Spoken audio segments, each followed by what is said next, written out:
As a church, what we want to do is create content that compels people to come in, to either come to God or to give them some type of information that they actually want and need.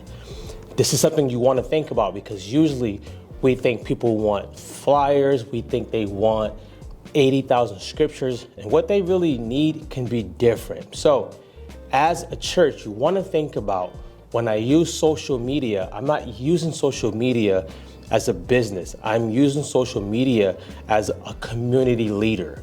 What does that mean? Community leaders talk about things that are hard. They talk about trending topics.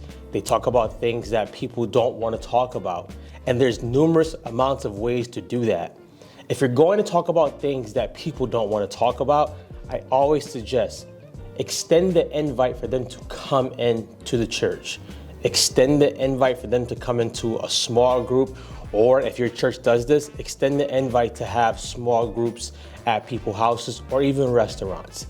The reason for that is, if it's a problem and it's something that people are consistently thinking about, that's something that you might want to address, because their mind won't ever be able to focus on other things if they're still stuck on that one problem.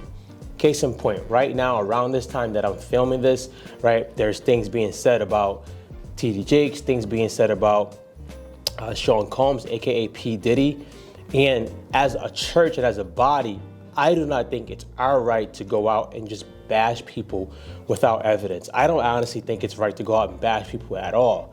But since it's being talked about a lot, I would invite people into a discussion on, how can we handle this as believers? How do we handle this as a church?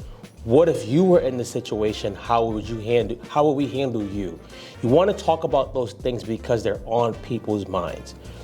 Other things that are maybe not subjects that people want to talk about those things. And you'll realize you'll not only gain the trust of people, but they'll begin to respect the church as not just being something that happens on Sunday, but something that's a part of their lives every day. So here's the challenge.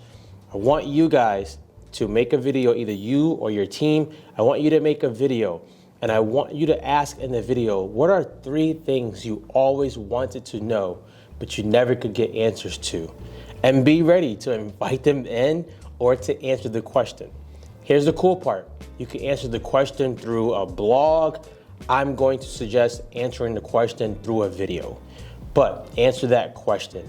And with each of these videos that we make for churches to be better on social media, I'm going to attach a challenge. We want you guys, the church, to be some of the most powerful people on social media. Why?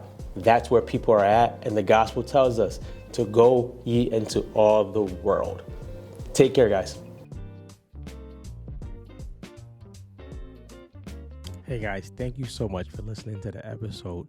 To help us spread the word of hope, getting people unstuck, and getting people real life information, we would love if you hit the subscribe button, if you like this, and if you share this. We want to keep giving people these resources to help them change, to find hope, to live again, and you can help us. And we thank you for being here. Take care.